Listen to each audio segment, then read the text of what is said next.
تورکیا هەڵوێستی نەگۆڕاوە لەبارەی پەیوەندیە باشەکانی لەگەڵ کورد. ئەم پەیوەندیەش بەردەوام دەبێت. ئەمە گوتەی ئیبراهیم کاڵن گوتەبێژی سەرۆکاتی کۆماری تورکیایە.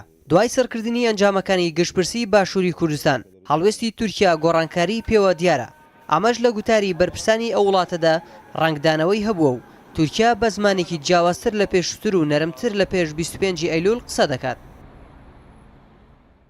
Dolayısıyla şöyle bir teklif getirdik. Bunu da tabii لە دانوستاندنەکانماندا لەگەڵ بەغدا تەکلیفێکمان کرد کە ئیبراهیم خەلیل ڕادەستی حکوومەتی ناوەند بکرێت یان بە هاوبەشی بەڕێوەی ببن.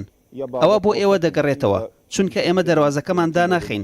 ئەوانیش تاوەکو ئێستا خۆیان یەکلایی نەکردوێتەوە.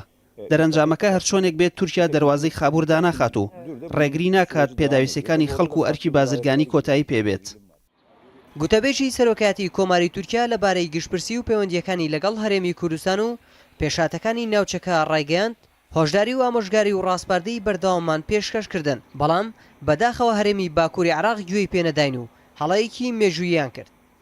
Şimdi biliyorsunuz bu referandum sürecinde biz Erbil yönetimine هۆشداری زۆرمان بە هەولێردا بۆ ئەوەی گشتپرسیەکە بەڕێوە نەچێت. پێمان گوتن کە هەڵەیەکی مێژوویە و دەستکەوتەکانتان لەدەست دەچێت. چەندین مانگ هۆشداری و ئامۆژگاری و ڕاستپاردەمان پێشکەشکردن بەڵام بەداخەوە گوێیان پێنەداین. نەک تەنیا گوێیان پێنەداین گوێیان بە بەغدا، ئێران، ئەمریکا و ئەوروپاش نەدا. گشتپرسیان ئەنجامدا. دەرەنجامەکەشمان وەک چۆن پێشبینی کردبوو بینیمان کە چۆن لە ماوەیەکی زۆر کەمدا دەستکەوتەکانیان لەژێر هەڕەشەدایە و زۆر دەستکەوتیشیان لەدەست داوە.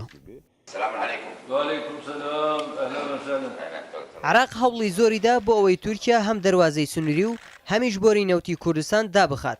بەڵام تورکیا بەکردار هیچ یەک لەمانەی جێبەجێ نەکرد. تا ئێستاش بۆری نەوتی هەرێمی کوردستان کار دەکات و تورکیاش نایەوێت دای بخات.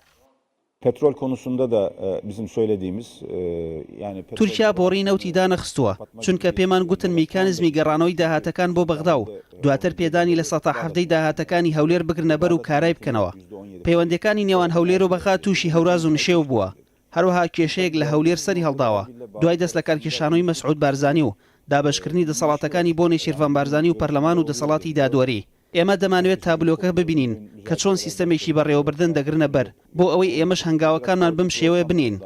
ئێمە بەردەوام پەیوەندیەکی باشمان لەگەڵ کورد هەبوو و لە سەختترین قۆناغەکانیاندا دەستمان گرتوون و هاوکاریمان کردوون. هەرچەندە تورکیا بە دۆستێکی نزیکی باشووری کوردستان هەژمار دەکرا بەڵام کاردانەوەکانیان بەرامبەر گشتپرسی باشووری کوردستان و هاوکاریکردنی عراق بۆ سزادانی هەرێمی کوردستان ئەو دۆستایەتیەی نێوان هەولێر و ئەنقەرەی خستە بەردەم پرسیارەوە.